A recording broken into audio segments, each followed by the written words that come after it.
What's up? This is GDT Cuber, and today we will be unboxing the GE clock.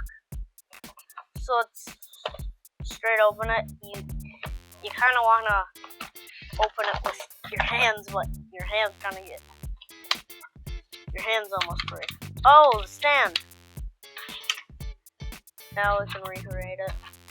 And some cards. Mostly the clock cards.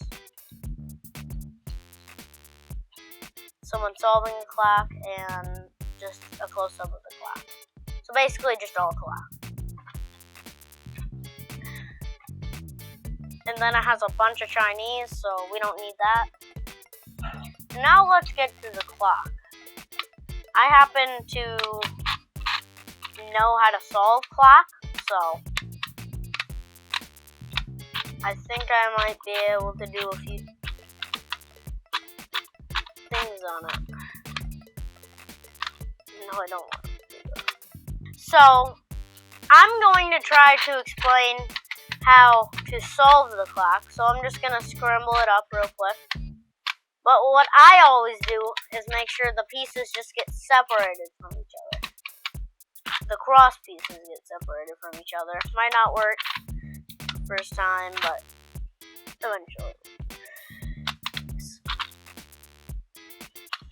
So,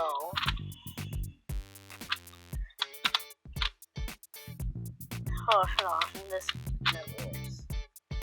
There we go. So, how you're going to solve the clock is you're going to make a cross first, which can you want to see the center, you want to match it up with the top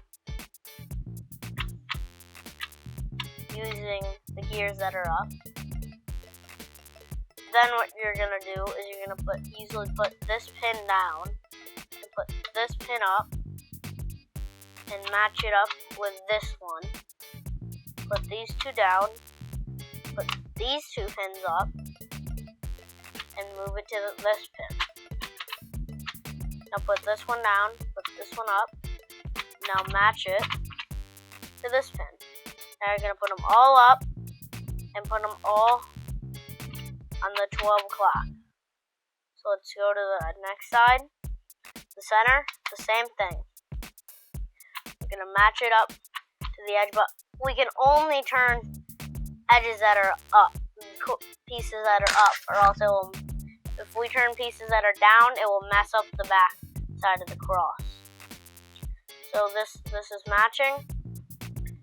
We're gonna put these up to match this. You can do it a little different each time. So put these two pins down, put these two up, match the 12 o'clock, then put this down and put this up, match it to this one. Then you would normally start, but if you can't, then you can put it all up and then to the 12 o'clock. Then you're just going to put one pin down to get all of it to match up to there. Then you're just gonna do that until it goes to here. But in my case, mine's solved, but it could be anywhere, like here. You're gonna put all the pins up, and then you're just gonna turn the gears all the way to the 12 o'clock. And then your clock is solved. So the stand, I wouldn't say is bad itself.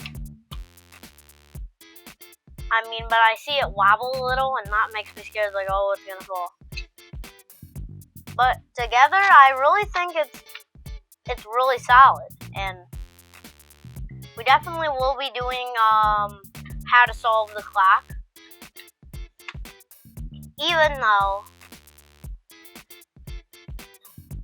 there's only one video, which is J-Perm's video on how to solve the clock. So I want to be the second YouTuber, I think, to make a video about the clock.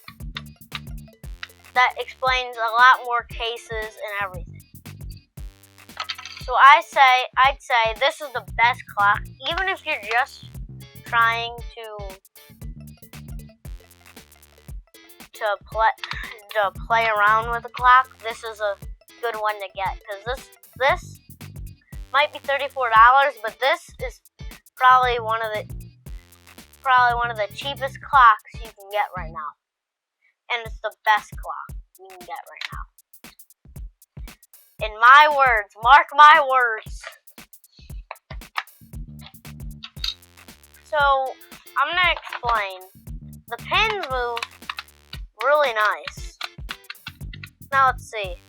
Does it get caught in between anything? Nope, it will, because of the magnets, it will go to the next pin. And this has 204 magnets. Each button has a magnet, so with the 4 buttons on each side, there is 8 magnets just from the button. And that only brings it down to 196 magnets. Yep, you heard me right. This has 204 magnets inside of it.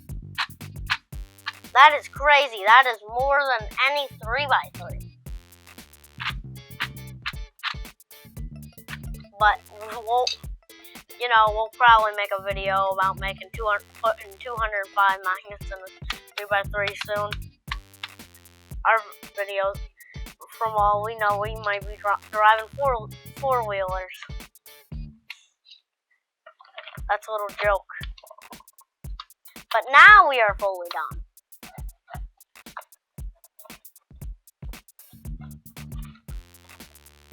Yep, let's just put it like that. So with all that in mind, this is GDT Cuber signing off.